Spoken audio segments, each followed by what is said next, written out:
Comedy can be quite a subjective topic, but when I see a little baby chicken that can transform to have the muscles of a bodybuilder, that's some good comedy. Scissor 7 is a goofy show about a killer named Seven who runs a beef waffle stand and a small hairdressing business which complements his style of assassinating, since he prefers doing his killings with a pair of scissors that can cut through anything. The reason he runs these small businesses is to possibly make a small bit of money, but it's mostly common for killers to go into other jobs to hide their true identity. As he manages these places with his chicken boss Daibo, who pretty much ropes Seven into doing all these kinds of things to make as much money as possible, since Seven lost several important memories of not even knowing who he was, making him very mysterious. So we must acquire a stupid amount of money for a special organization called Stan, which specialize in studying and experimenting with humans to turn them into cyborgs with deadly equipment to accomplish and become as strong as they can to show that science is the greatest way to advance humanity. With this knowledge, Seven and Daibo hope they will be able to bring back Seven's memories.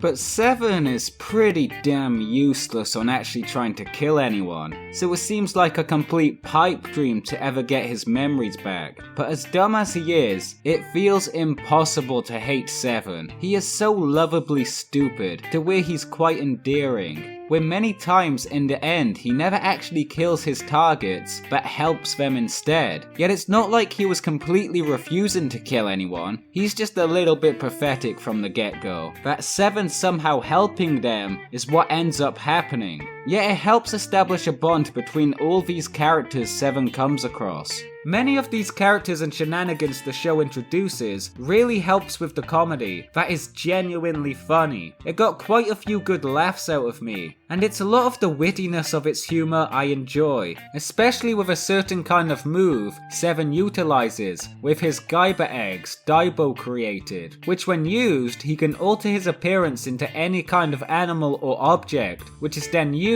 for many creative ways, especially when he uses them to plan out his objectives, and it can be such comedy gold sometimes. You see him turn into all kinds of things throughout the series. He sneaks around by turning into a pole, a coconut, a drowning fish, a literal floor panel, a funny rubber duck. You'll never suspect a rubber ducky to be a stone cold killer. Are you a killer?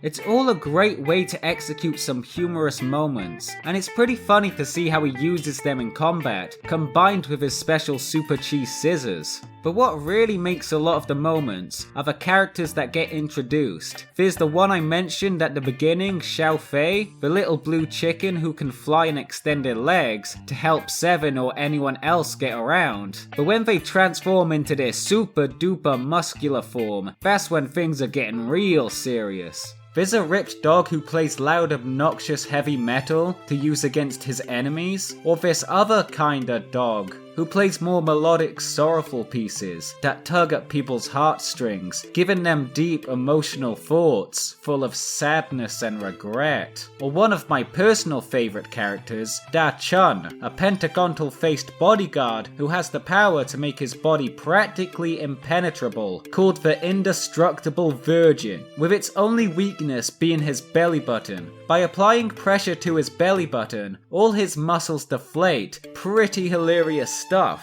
He also has a second special move called the Solid as Gold 7-Day Lock, where he headlocks someone for an entire week without being able to undo it.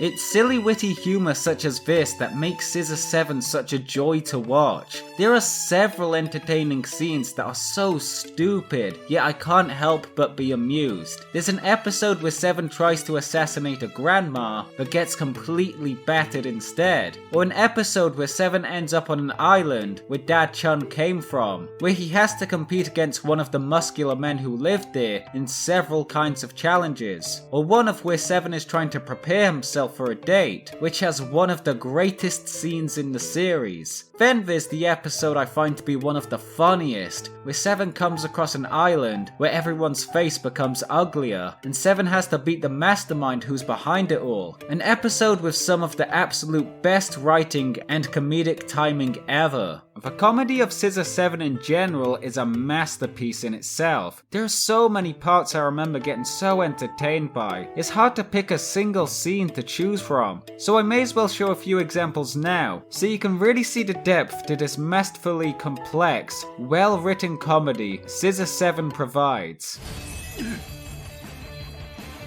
Sorry, but I'm a killer. Huh?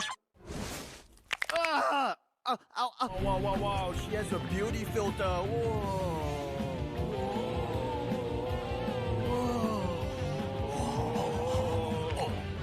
Wow, Daibo, that was awesome. Okay, now free me. Anytime. Sorry, you have terrible aim.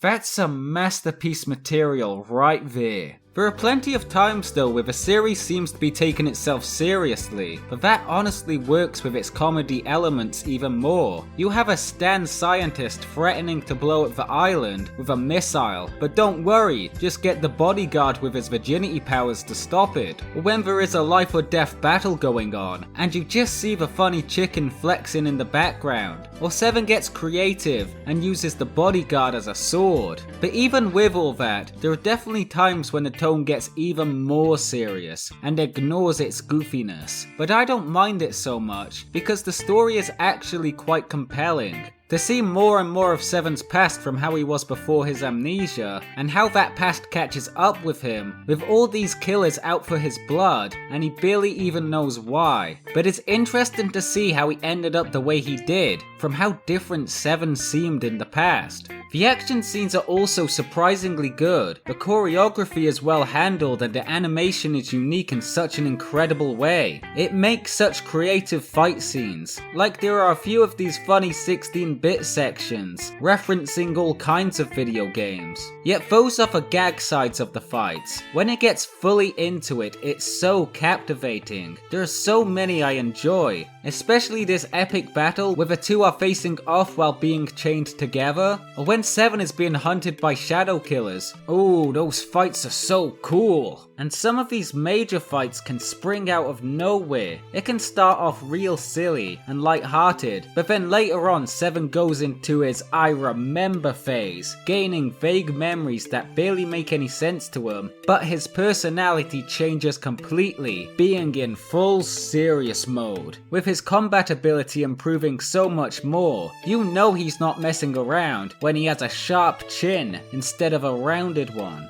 There is a lot that makes Scissor 7 so special, particularly the area where most of the series is based, Chicken Island, an island where supposedly no one eats chicken. The island is so lively with its tone and characters. The more characters you come across throughout, the more active and full of life the island feels. It feels like a proper community. You start to see some minor characters from previous episodes in the background, living their lives, and when some of these characters develop, you get just as attached to them, where episodes that are dedicated to them are just as good as all the others, like the one where the ninja character works at a convenience store as he tries his best to stop it from a robbery, playing the hero, even though he is an average human with no special abilities or powers. It's actually one of my favorite episodes. Scissor 7 is the kind of show that goes out of its way to do its own thing. It does what it wants to do no matter how stupid it sounds or how serious it gets. It all makes such an easy series to get into, with its great comedy, likable characters, and pleasant action scenes to consistently keep you entertained. I mean, when you see a big boy chicken with this kind of physique, come on, you know this is a damn good show.